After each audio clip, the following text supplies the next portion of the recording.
porventura, terá Deus, porventura, rejeitado o seu povo?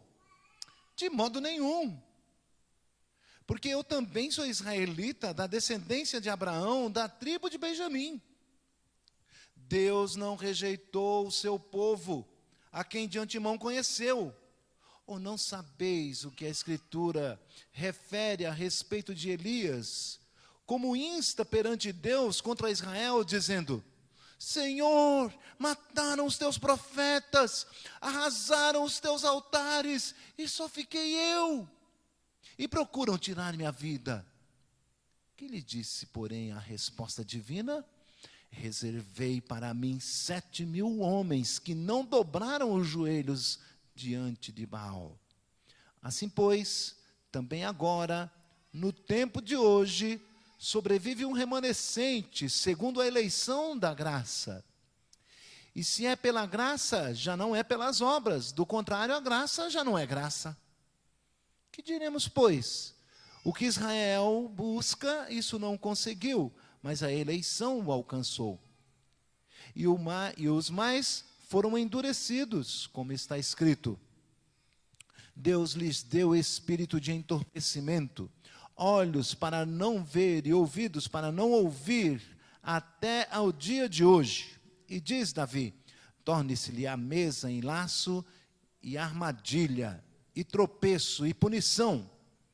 Escureçam-se-lhes os olhos, para que não vejam, e fiquem para sempre encurvadas as suas costas.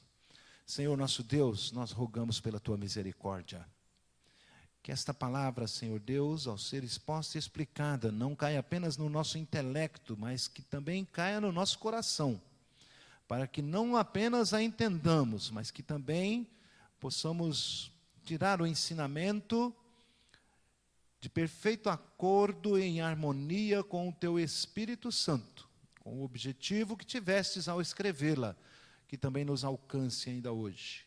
Que nós possamos pôr em prática para a nossa correção, para o nosso deleite e para engrandecer e glorificar o teu santo e bendito nome. No nome santo de Jesus que oramos. Amém. Então, meus queridos, sempre eu gosto de relembrar o que estamos vendo para termos a boa compreensão do estudo do texto em foco nesta noite. O tema do grande bloco, então, é um tema que parece, aparenta contraditório, mas que a Escritura nos diz, nos afirma que se harmonizam perfeitamente. Não se contradiz, porque a soberania de Deus e a responsabilidade humana existem. De modo que, de 9 a 11, o tema principal do bloco é a soberania de Deus e a responsabilidade humana. No capítulo 9, houve mais ênfase na soberania de Deus. Estão lembrados? Soberania de Deus, né? Lembra quando fala a respeito da promessa que Deus estabeleceu a Jacó, antes que os gêmeos nascessem, antes que fizessem bem ou mal, mas explicitamente declara que tem misericórdia de quem quer e também endurece a quem lhe apraz, como está no versículo 18 do capítulo 9. Então, é o poder, a soberania de Deus nos dizendo que Ele é quem faz a escolha. Ele é quem faz a escolha. Já no capítulo 10, ele vem enfatizar a responsabilidade humana. Deus, por escolher, não é culpado pelos que não escolhe. Aqueles a quem ele não escolheu estão apenas caminhando na sua própria vontade, na vontade, no domínio, no desígnio de Satanás e nos seus intentos malignos. Segundo o curso, a capitulação, o mundo está capturando pessoas e os enveredando neste curso para o inferno, né? Então, no versículo 18 do capítulo 10, agora, a palavra está bem perto de ti, na tua boca e no teu coração. Isto é, a palavra que pregamos. Isto é, está bem fácil, está bem ao alcance. E as pessoas que não querem e que rejeitam são responsáveis por não quererem, por rejeitarem. Então, todo dia, no versículo 21, estendia as mãos a um povo rebelde e contradizente. O que ele está dizendo aqui no versículo 21, o último versículo do capítulo 10, fazendo uma menção direta à nação de Israel como um todo, está dizendo que Deus todo dia falava com eles. Todo dia se manifestava, quer pela lei de Moisés, quer pelos salmos, quer pelos profetas. Mas eles, de forma rebelde e contradizente, diziam ser a nação, a esposa, os filhos de Abraão, os filhos de Deus, mas de forma contradizente e rebelde, negavam ao Senhor com as suas atitudes. O glorifica com seus lábios e os nega no coração. Então, a palavra que vem no versículo 11, ele volta a falar da soberania de Deus, instigando a controvérsia com uma outra pergunta. Pergunto, pois, então, já que é o povo escolhido de Deus, não quis saber de Deus, então Deus rejeitou o seu povo, não escolhendo eles? Olha que interessante a pergunta, né? Parece que está falando assim, que contradição é essa? Me explica esse negócio direito. Não é assim? A pergunta é interessantíssima. Pergunto, pois, terá porventura Deus, então, rejeitado o seu povo? A nação de Israel? Hoje em dia, está bem fácil para nós, quando olhamos assim para a nação de Israel, já pensarmos em um povo, em um lugar estabelecido.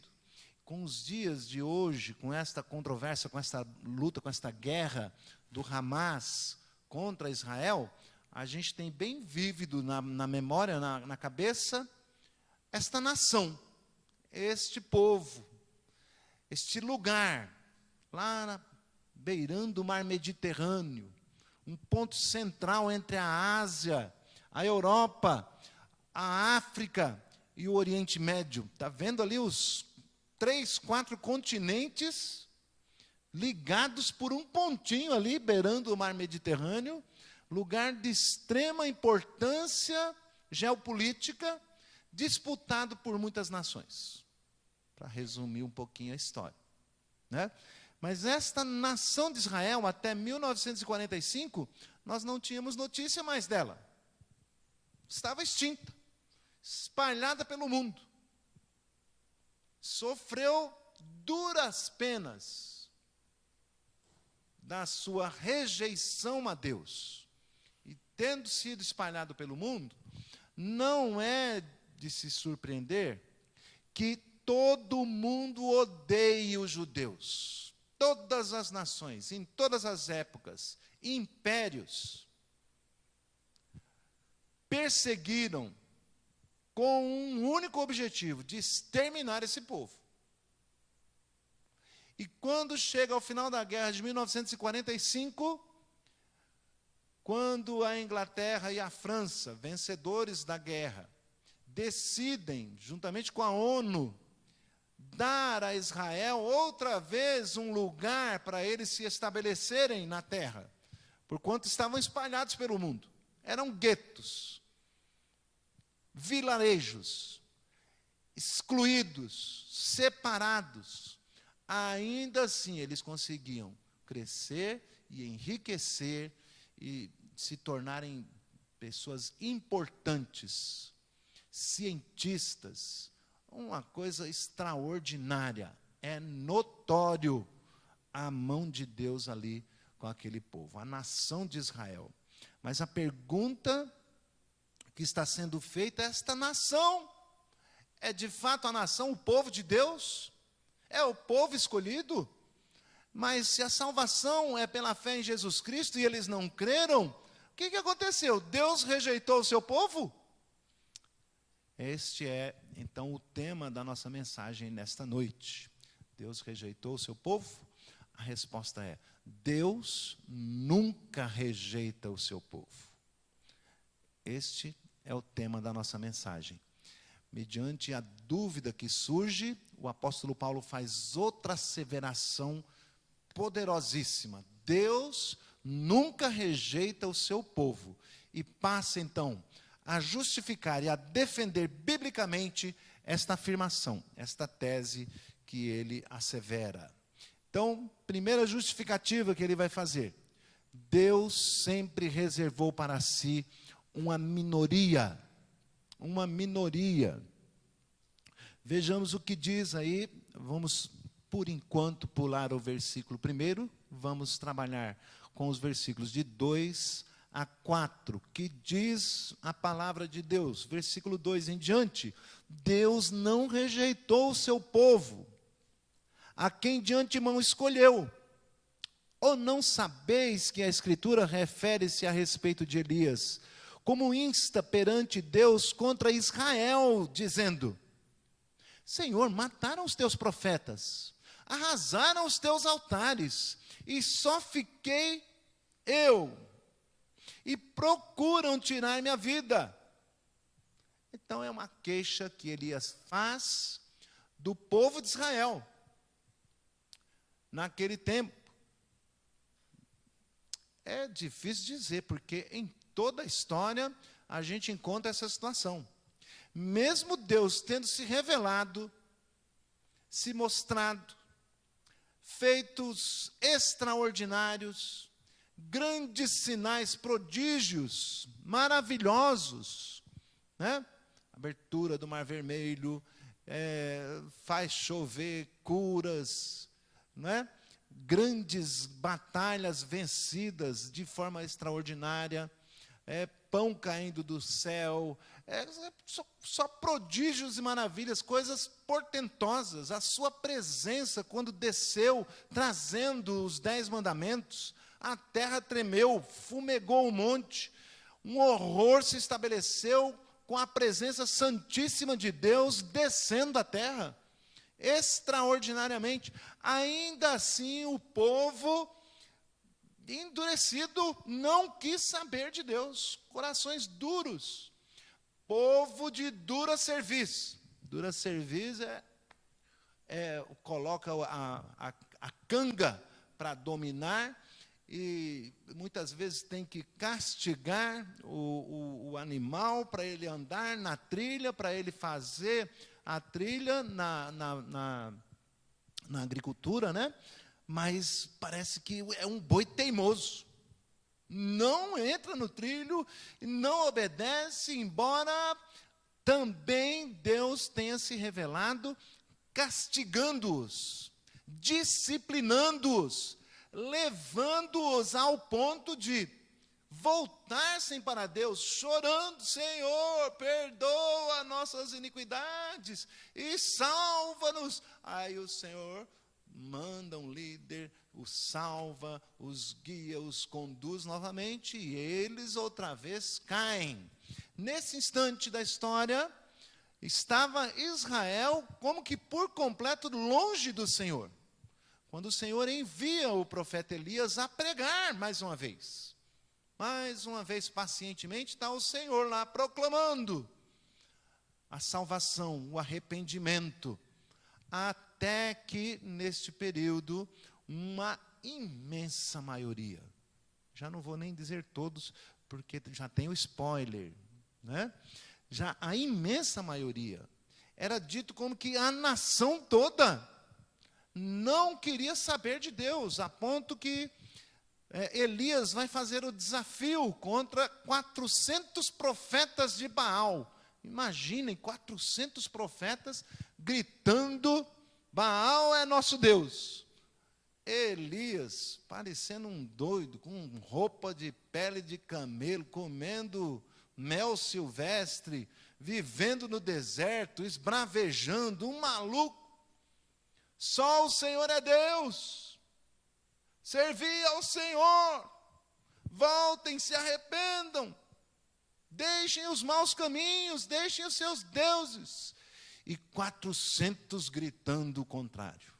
400 homens. Elias faz um desafio para que Deus haja de forma portentosa mais uma vez. E os homens começam a clamar que desça fogo do céu. Esse era o desafio. Aquele Deus que atender ao pedido dos seus profetas, que desça fogo do céu, este é o Deus verdadeiro. A Ele ouvi, a Ele servi. E aí começou o desafio, os 400 profetas de Baal fazendo de tudo, clamando, gritando, se batendo, para chamar a atenção de Baal, para que Baal mandasse fogo do céu. Nada aconteceu. Nada aconteceu porque Baal não era Deus. Elias, então, com uma só oração simples, né? Antes havia instigado a eles. Vai, fala mais alto. Quem sabe Baal está dormindo, não esteja ouvindo vocês clamarem.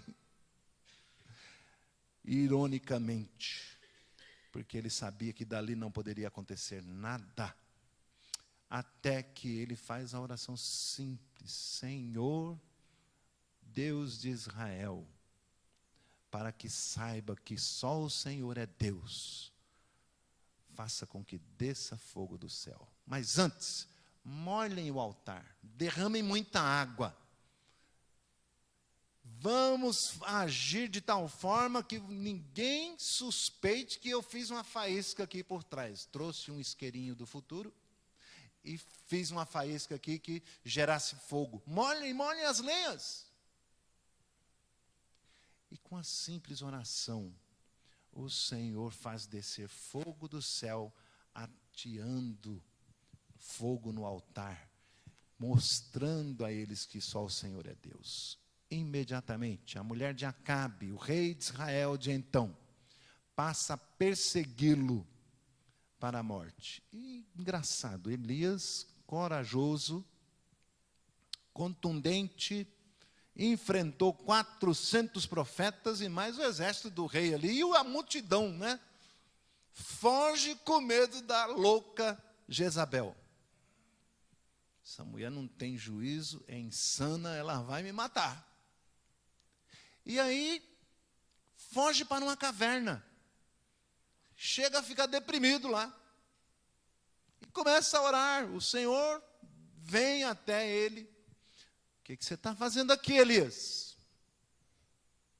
Parece aquela, não tu mandei eu. Aquela frase para Josué, né? Não tu mandei eu, ser forte e corajoso.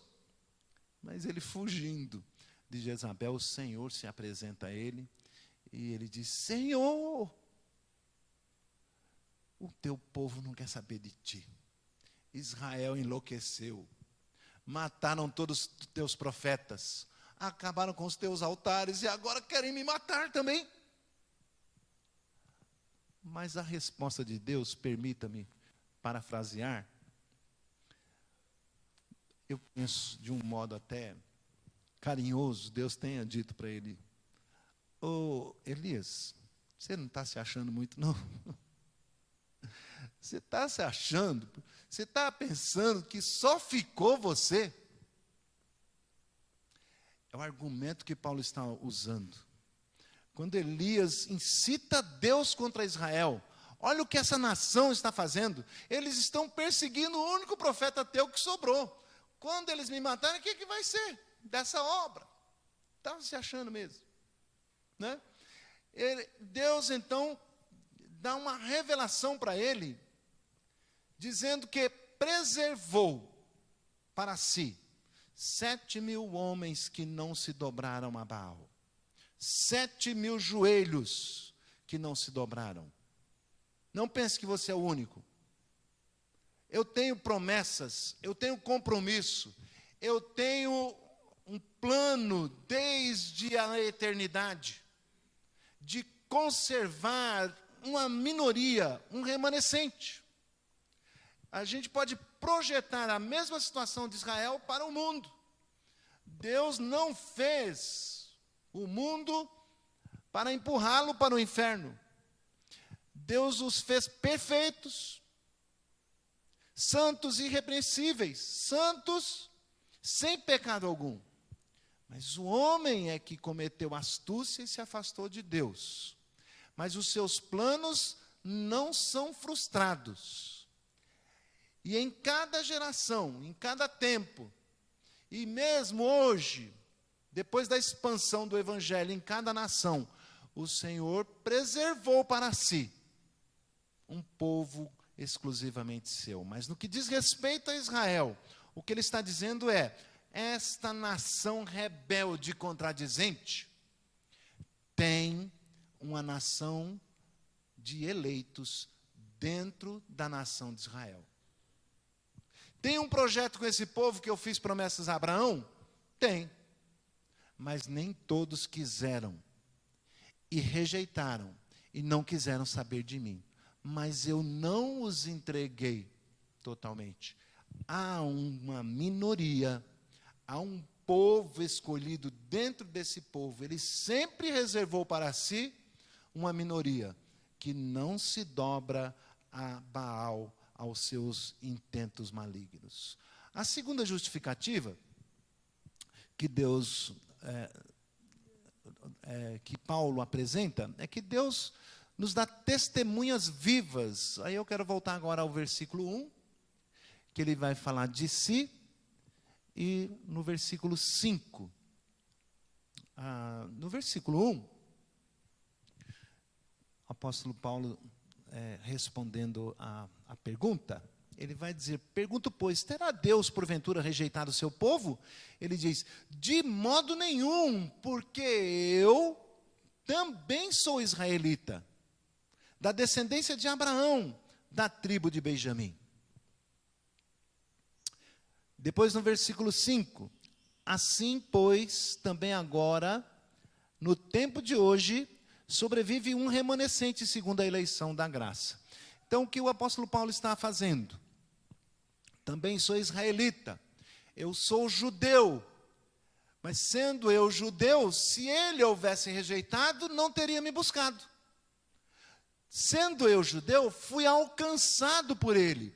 Ele me resgatou, ele me buscou, ele me separou para si, não me rejeitou, apesar de mim, apesar de quem eu era, apesar das minhas atitudes.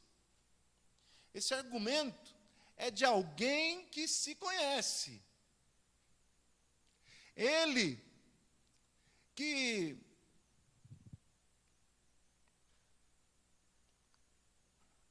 que perseguindo a Jesus,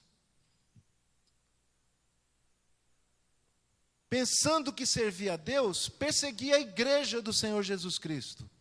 Ele que, tendo poder para impedir a morte de Estevão, consentiu com ela, matando-o apedrejado. Ele que aterrorizava a igreja, perseguindo, arrastando para o cárcere, assassinando-os. Deus não o rejeitou, não o entregou aos seus próprios pensamentos. Antes, se apiedou dele. Mas por que Deus se apiedou dele? O apóstolo Paulo tem uma resposta maravilhosa a este respeito. Não porque ele era merecedor. Pelo contrário, era o pior de todos os pecadores, assim que eles se consideravam.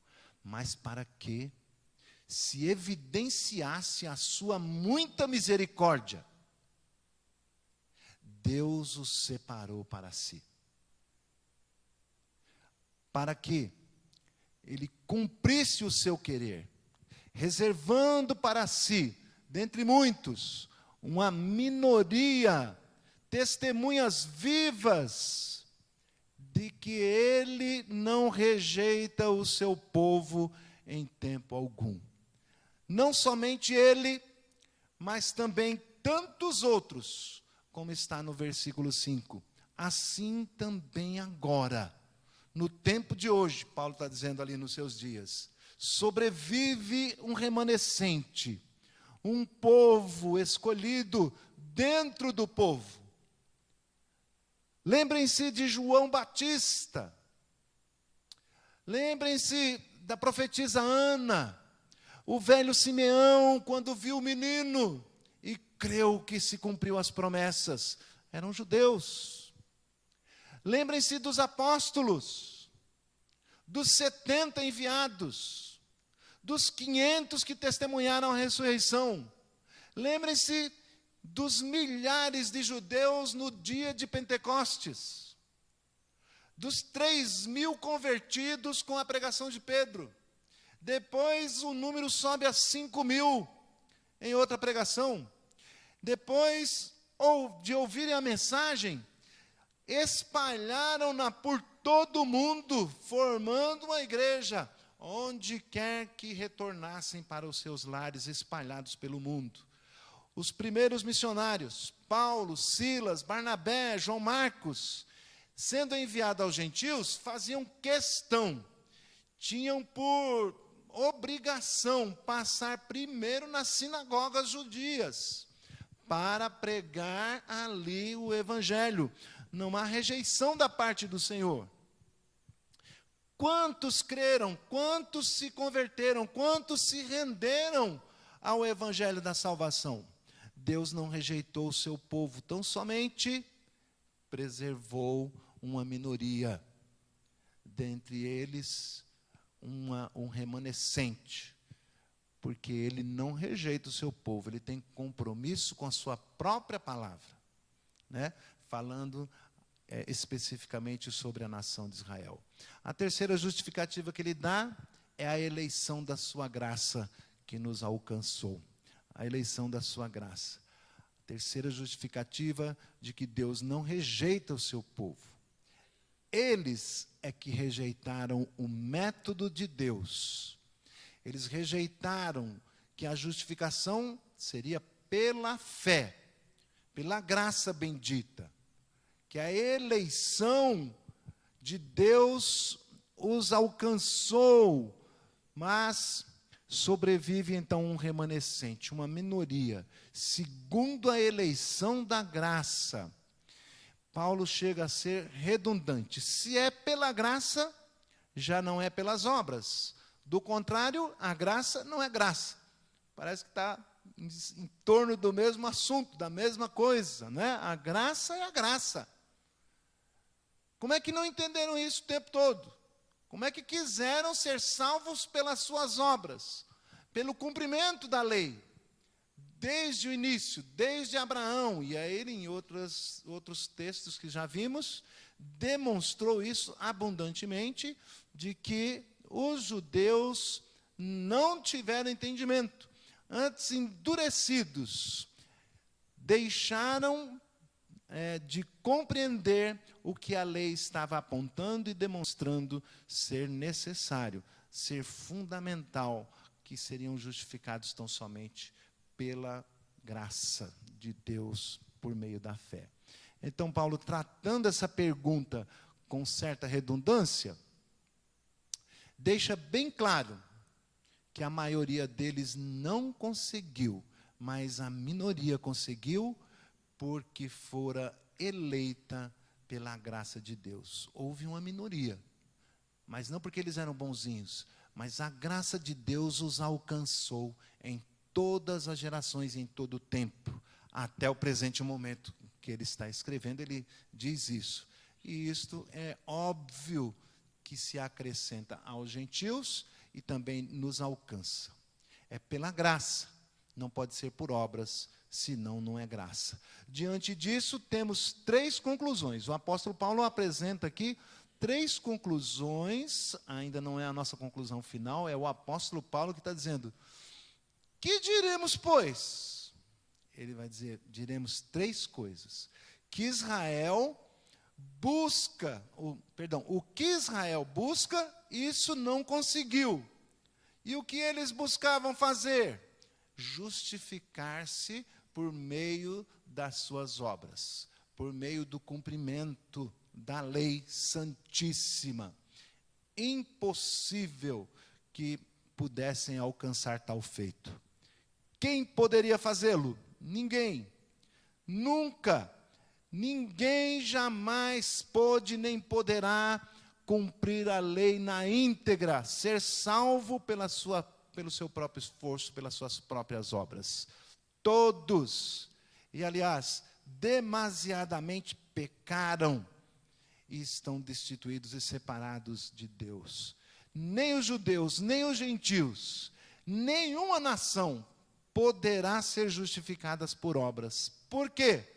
Porque somente em Jesus Cristo, o nosso Senhor, é que pode então salvar e justificar pecadores.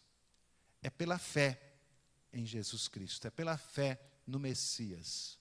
Antes, deveriam crer que quando ele viesse, faria a obra completa. Os que estão depois, deverão crer e devem que ele já veio, já cumpriu a obra meritória, para que crêssemos então, que ele é o Filho de Deus e tomou o nosso lugar para nos salvar. Mas quem pode crer na nossa pregação? É a segunda conclusão que chega o apóstolo Paulo.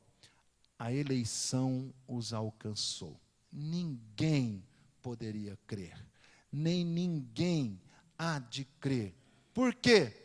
Porque o propósito de Deus é que sejam salvos pela graça, mediante a fé. E somente crerá aqueles a quem a eleição alcançar. E a eleição alcançará tão somente aqueles a quem Deus abrir o entendimento. Como aconteceu com Lídia, lá em Atos no capítulo 16. Enquanto ouvia a palavra, Deus lhe abriu o entendimento para que ela pudesse compreender a mensagem. É pelo poder de Deus, e tão somente, não há do que se gabar, do que se achar melhor do que ninguém, porquanto é Deus quem elege e quem habilita, e quem capacita, e quem convence. A eleição alcançará somente aqueles a quem Deus abriu o entendimento. Do modo contrário, permanecerão mortos nos seus pecados e delitos, duros, porque têm o seu coração duro, não querem saber de Deus, são rebeldes, o rejeitam, continuam insensíveis, insensatos. Necessário lhes é um novo coração. É preciso que o poder de Deus arranque aquele coração e lhe dê um coração novo. Tire o coração duro de pedra e põe um coração que receba o evangelho, a palavra da salvação, e nele crendo seja salvo. Terceira conclusão que o apóstolo Paulo chega. E os mais, isto é, foram alcançados aqueles a quem a eleição alcançou, e os mais foram endurecidos. O que quer dizer isto, o coração endurecido como pedra? É que a nação de Israel, isto é, a maioria dele, a ponto de se dizer, a nação não quer, né? É como dizemos a respeito da eleição. Quando fazemos a eleição, 50% mais um já é o suficiente para eleger o presidente. Não é assim? Aí, quando está eleito com 50% mais um, as pessoas dizem, o Brasil elegeu fulano. Né? A maioria. Então, aqui, muito mais do que 50% mais um. A grande maioria, a nação, rejeitou, não quis saber, sistematicamente resistiram aos enviados do Senhor durante toda a sua história. Não é que simplesmente Deus os rejeitou, mas os entregou ao que queriam e permaneceram endurecidos. Eles desprezaram, rejeitaram Moisés, passando também pelos salmos e profetas, não lhe deram ouvidos. Não quiseram saber da palavra do amor de Deus, da sua graça e da sua misericórdia. Mataram seus profetas e, por fim, mataram também o Filho de Deus. E como resultado disto, foram endurecidos. Foram endurecidos e sofrem consequências até os dias atuais. A afirmação que Paulo está fazendo é tão grave que requer comprovação. E ele se vale de 2 textos bíblicos para defender a sua tese. O primeiro texto de Isaías anuncia que Deus derramaria sobre eles não o Espírito Santo de Deus, mas um espírito de entorpecimento, como está escrito. Versículo 8, acompanhe, fazendo a citação de Isaías 29, capítulo 29, versículo 10. Deus lhes deu espírito de entorpecimento, entorpecer, deixar sonolento. Eu sou alérgico e, vez por outra, eu tenho que tomar um antialérgico. A Lindalva disse que não gosta quando eu tomo, porque eu fico com cara de bravo, com cara de sono, com cara de não sei o quê. Né? De leso. Mas é uma coisa estranha mesmo. É estranha, você não consegue se concentrar. Você vai tentar fazer o trabalho, tanto que eu não tomo durante o dia, eu só tomo à noite, descanso a noite inteira, no dia seguinte ainda estou entorpecido pelo remédio. Tento me concentrar no computador, não dá. Tem que sair, lavar o rosto, voltar, né? Aí, às vezes, eu fico concentrado, talvez dormindo com o olho aberto, não sei. Entorpecido. Essa figura aqui que o apóstolo Paulo está dizendo, ser-lhe-á dado um espírito de entorpecimento, de sonolência, tardio em compreender as coisas, devagar, lerdo. Diz mais, que os olhos, e lhes dará olhos para não ver, uma cegueira espiritual, por causa do pecado e do diabo. Diz a palavra de Deus que o inimigo cegaria o entendimento das pessoas, né? Então é como se Deus, olhando para aquele endurecimento, aquela coisa que não quer dar ouvidos, ele diz, então é isso que vocês querem? Então que sejam endurecidos seus ouvidos, que seus olhos não vejam, e que vocês fiquem com o espírito tardio em compreender as coisas, entorpecidos. E aí, o outro texto, para asseverar isso, ele chama Davi, nos Salmos 69, de 22 a 23. Torne-se-lhe a mesa em laço e armadilha, em tropeço e punição. O que ele está querendo dizer com isso é a mesa, fazendo menção às festas, à diversão, ao banquete, aquilo que eles acham prazível, prazeroso, se alegram, festejaram a morte do Senhor Jesus. Às vezes a gente vai ver filme, eu me lembro do Máximo, é isso o nome do filme ou é o personagem? Acho que é o filme mesmo, né?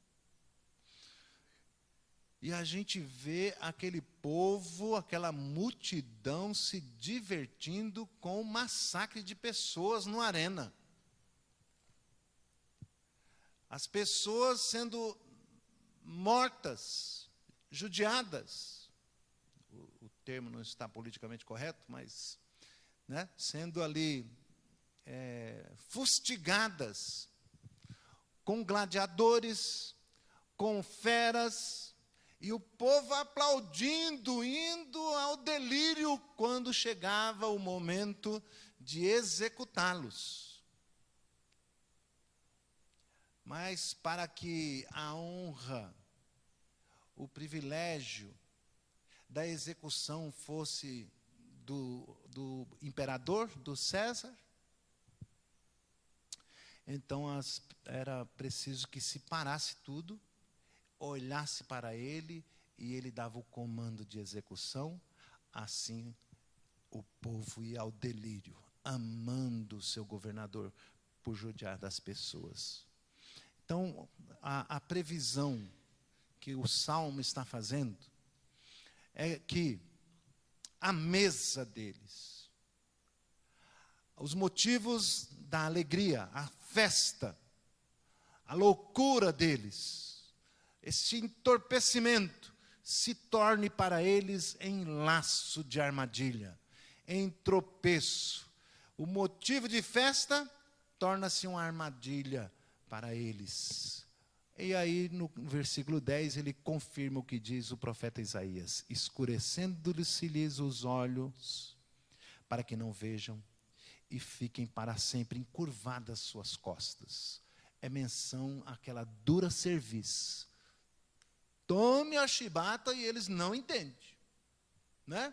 Aquela figura severa, pesada, de um escravo sendo punido, mas que não se emenda, não corrige, e prefere ficar naquela situação do que converter-se ao seu Deus. Mas nós vamos ver ainda o desfecho disso. Por hoje, a nossa mensagem tem como tema: Deus não rejeita o seu povo, nunca rejeitou. E em todo o tempo, Ele está realmente sustentando o seu povo. É a nossa conclusão, né? Esqueci de dar o toque para os meninos. É a nossa conclusão. Deus nunca rejeita o seu povo, mas com Israel, na sua grande maioria, o rejeitou, e com seus maus intentos desprezaram o ensino. Deus, todavia, não os entregou totalmente ao desprezo. Assim como fez nos dias de Elias, sempre preservou joelhos que não se dobrassem a Baal, e reservou de geração em geração até os dias de hoje. Agora estou dizendo, não apenas nos dias de Paulo, mas até os dias de hoje, mesmo na nação de Israel, mesmo com esse povo sendo espalhado, esmagados pelo mundo, o Senhor a si mesmo preservou sempre joelhos que não se dobraram a Baal, que permaneceram firmes, crendo, esperando, pela fé, foram eleitos pela graça, creram no Senhor Jesus Cristo, se renderam ao seu senhorio. Durante a história, os que foram salvos fazem parte desses joelhos que não se dobraram, fazem parte de uma nação dentro da nação, sendo alcançada pela eleição da graça. Um remanescente que a eleição o alcançou. O que devemos fazer, o que podemos aprender com tudo isto? Primeiramente, é um estado de alerta, é uma luz de alerta que se acende para todos nós, povos de toda a terra. Se foi assim com o povo escolhido, com a nação, das promessas de Deus feitas a Abraão, também vai se suceder da mesma forma com os gentios. Mas o Senhor Jesus, tem um versículo lá em Lucas, no capítulo 21, que diz assim: até que se cumpra o tempo dos gentios, Jerusalém será pisada. Há ainda uma esperança, uma expectativa. Para o povo de Israel como um todo, como nação, o Senhor tem promessas ainda a se cumprir ali. E certamente não será uma nova maneira de salvá-los. Mas aguardamos o dia que, ao invés de derramar sobre eles o espírito de entorpecimento, o Senhor derrame sobre aquela nação o Espírito Santo, para enfim os convencer do pecado, do juízo e da conversão dos seus pecados. Aguardamos esse dia. E até 1945 nós não sabíamos. Puxa vida, não tem mais essa nação, acabou. E a gente vê com alegria a palavra de Deus se cumprindo, trazendo a nação à existência outra vez. Com uma só declaração, em 1947, se eu não me engano, a declaração de um brasileiro que dirigia a ONU naquele momento, ainda que interinamente, Oswaldo Aranha, fez a declaração do Estado de Israel e os estabeleceu outra vez como nação. Os olhos do mundo se voltam outra vez. As interpretações refazem as contas, revêem seus posicionamentos.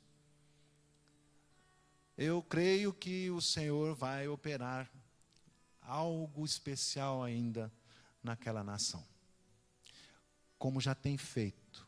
Só o fato deles existirem é um milagre, é a mão de Deus, é o Senhor sustentando, ainda que um remanescente, ainda que esse remanescente formando uma nação endurecida, ele tem no meio deles o seu povo, os seus eleitos. Então, não os desprezemos. Alguns exageram, eu sei. Mas nós vamos guardar no coração estas coisas. Vamos ver o que o Senhor ainda tem a nos dizer a respeito nos próximos capítulos.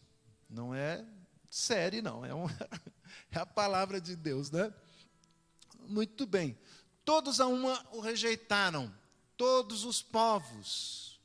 Mas em todos os povos também Deus elegeu o seu povo, o seu remanescente. Uma minoria. Somos pouquinho. Mas o Senhor está formando um grande povo. A promessa feita a Abraão também nos contemplava. E ele está buscando os seus por meio da pregação, alcançando aqueles a quem ele elegeu pela graça. Compete a nós anunciar a pregação do Evangelho, para que, ouvindo, creiam no Deus que salva, no Deus que não nos rejeitou, no Deus que nos busca, que nos pega pela mão e nos conduz à sua presença. Talvez, quando você se sentir só, Senhor, parece que mataram todos os teus profetas, só ficou eu. Lembre-se que o Senhor preservou miríades de miríades ao longo da história. Milhares de milhares que não se curvaram a Baal. Somos um número enorme. Na nossa geração, uma minoria. Mas o Senhor está ajuntando o seu povo para a grande festa, a bodas do Cordeiro, para um encontro deste grande povo que Ele tem formado na sua presença. Não desanime, fique firme, permaneça crendo. Senhor, eu sei que não sou o único. Pedro diz assim: em toda a terra a tua irmandade está sofrendo perseguição. Não é de se surpreender, porque se o mundo odiou a Jesus a ponto de matá-lo, também odiará a nós. É assim que é. E é por meio desta perseverança que a nossa fé será provada, comprovada e obter então grande galardão na presença do Senhor. Então, fique em paz, fique em paz. Mas para alguns que ficam pensando, eu vou dar um tempo, vou curtir a vida, vou me entregar ao desfrute. Quando eu tiver já com 50 anos, aí eu me converto. Não está em você esse poder. Deus está chamando agora. Deus está falando ao teu coração, insistindo. Não endureçais o coração, como em Massá. Ele está insistindo com você. Curve-se, renda-se aos seus pés.